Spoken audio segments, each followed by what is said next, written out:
Do you want to create stunning food videos like this? Videos like this?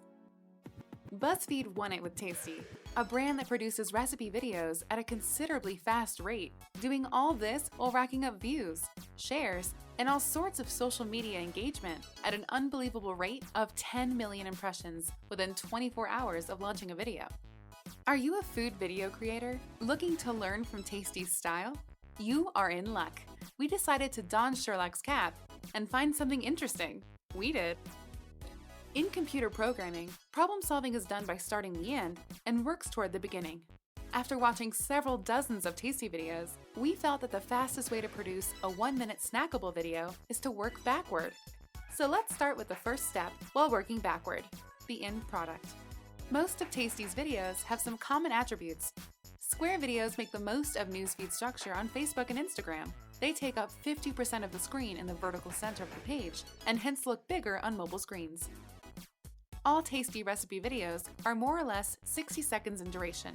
It is primarily because Tasty videos depend a lot more on social network than YouTube for its visibility and virality. Now that you know the format of the videos that Tasty produces, let's understand the style of post-production.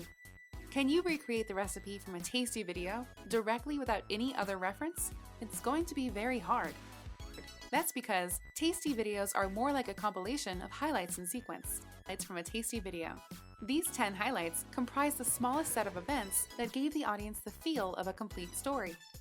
So effectively, all that the editor had to do during post-production was speed up the highlighted sections by 2 to 4 times. Now that the highlights are stitched together using footage, the context and specifics of the recipe can be added using beautiful motion graphics, templates, and text animations. The beauty of this approach is that the text shows over the footage, and no additional time is spent when talking about the specifications and ingredients. You can use a tool like Typito to add these captions, and we have ready-made templates inspired by Tasty that you can use with a click. Hope you are getting the drift of working backward. So, to feature 30% of the actual recipe procedure, you don't have to shoot everything. You just need to ensure that the highlights are shot with great detail and care.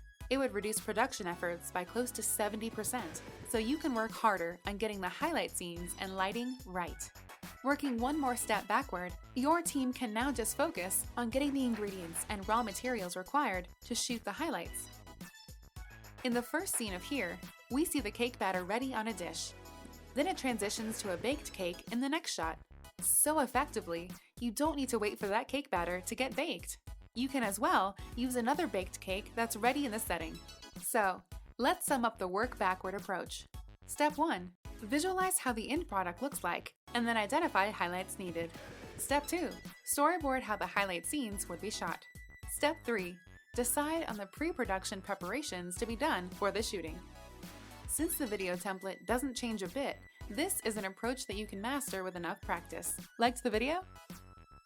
Try out Typito for free by clicking the link in the description and subscribe to our YouTube channel for actionable tips to design professional-looking videos on your own.